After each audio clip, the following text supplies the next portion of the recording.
What we know so far is that several key economic areas have been identified, including inclusive economic growth in agriculture as well as empowering SMMEs.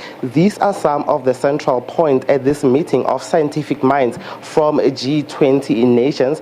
What we have also learned is that the US has not sent its representation looking into the field of agriculture as well as science. However, we're going to bring in the Director General from the Department there of Agriculture to explain to us what some of the reasons are regarding the non-participation of America. Ntate Moketsa Ramasodi, thank you very much for your time on the SABC News Channel. Looking at the overall meeting of chief agricultural scientists, we've learned that the United States of America is not participating in this engagement that is aimed at, of course, eradicating food insecurity.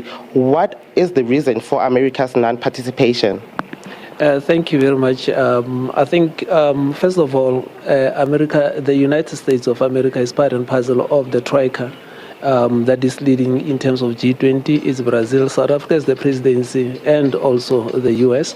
We have not been given reasons in terms of non-participation, but what we have here is a full house in terms of G20 members, except the US, and we have got also invited countries, and we also have got international organizations and African research institutions are here, FARA, CARDESA, and also all of them looking at one thing only, to ensure that food security and agriculture advanced. And we understand that this is meant to essentially deliberate in the agricultural sphere.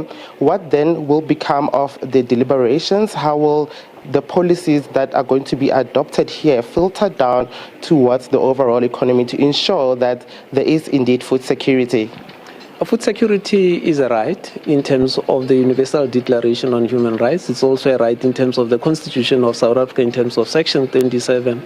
And therefore, it's very important that as South Africa, in participating here, we not only carry the South African agenda, we also carry the agenda of the Global South, we also carry the agenda of Africa in general. In Africa as a whole, we have got the Comprehensive Africa Agricultural Development Program, and we have got the Kampala Declaration, which the heads of state have adopted in Kampala, which then guides the issues around food security and agriculture.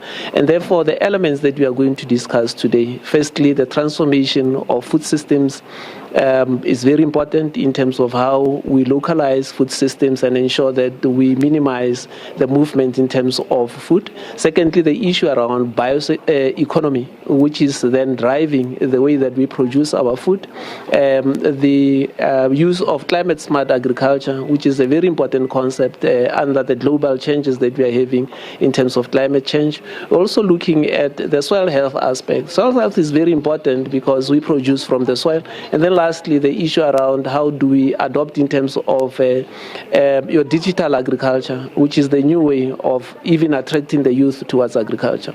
Mr. Ramasodi, thank you very much for your time. Of course, on the SABC News Channel, that's Director General there, the Department of Agriculture, mentioning the reason why this meeting is essentially taking place, looking at the transformation of food systems to ensure that there is sustainable growth within agriculture. Of course, all this to ensure that there is indeed food security. About 720 million people are currently facing the challenge of food insecurity from what we had at this particular summit. Well, of course, it will end on Thursday here in Polokwane.